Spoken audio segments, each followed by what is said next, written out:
So sangeet గారు చిన్నప్పుడు ఏదైనా పనిష్మెంట్ ఇవ్వాలంటే స్కూళ్ళల్లో గర్ల్స్ పక్కన వెళ్ళి కూర్చొని అంటుండే కదా. ఇప్పుడు మీకు ప్రొడ్యూసరు, డైరెక్టర్, హీరోయిన్, ముగ్గురు అమ్మాయిలే. మీకు కొంచెం టఫ్ అనిపించింది, ఎట్లా సతాయించిరా చెప్పండి. చిన్నప్పుడు ఆ పనిష్మెంట్ అమ్మాయిల దగ్గర కూర్చోక అబ్బాయిల దగ్గర కూర్చోమని చెప్పేవాళ్ళు.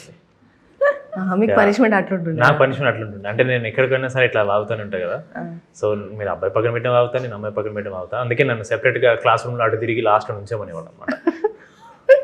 బయట కూర్చోమంటుండేనా? లేదండి, పారిపోతాను నాకు. సో మీకు ఎట్లా అనిపించింది మొత్తం చుట్టూ ప్రొడ్యూసర్కి దగ్గరికి వెళ్ళిన అమ్మాయి, డైరెక్టర్ దగ్గరికి వెళ్ళిన అమ్మాయి? తరకైన ఇది ఎందుకు అనిపిస్తుంది? అయ్యో ఇంకా బాగా అనిపించిందండి.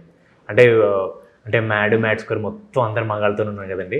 So it felt nice for a change. కళగా ఉండింది. It was lot more fun. Yeah, it was nice. I'm one of them. So Nayan, మీకు ఎలా అనిపించింది చెప్పండి. అసలు మీ క్యారెక్టర్ ఎలా ఉండబోతుంది? మిమ్మల్ని దయ్యం దగ్గర తీసుకెళ్ళినా లేకపోతే అసలు మిమ్మల్ని తీసుకెళ్ళాడా ఆ రాకాస అనే రాక్షసుడి దగ్గరికి? టీజర్ లో అయితే చూసారు కదా, నేను కూడా భయపడ్డాను. నేను కూడా భయపడ్డాను. సో ఉంటది క్యారెక్టర్ అయితే ఇంపార్టెంట్ కాదు.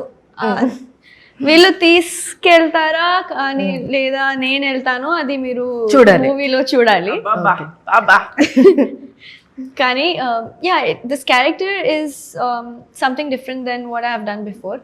అండ్ క్యారెక్టర్లో ఒక ఆర్క్ ఉంటుంది, స్టోరీకి ఆ క్యారెక్టర్ ఇంపార్టెంట్ ఉంటుంది. Like it's like there is one point in the movie where she guides the script to the track. Okay, అంటే మీరు ఎందుకు ఇన్వాల్వ్ అయ్యారు అన్నది అంతే చెప్పమన్నారు.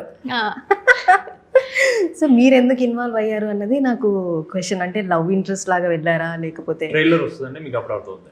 ఓకే,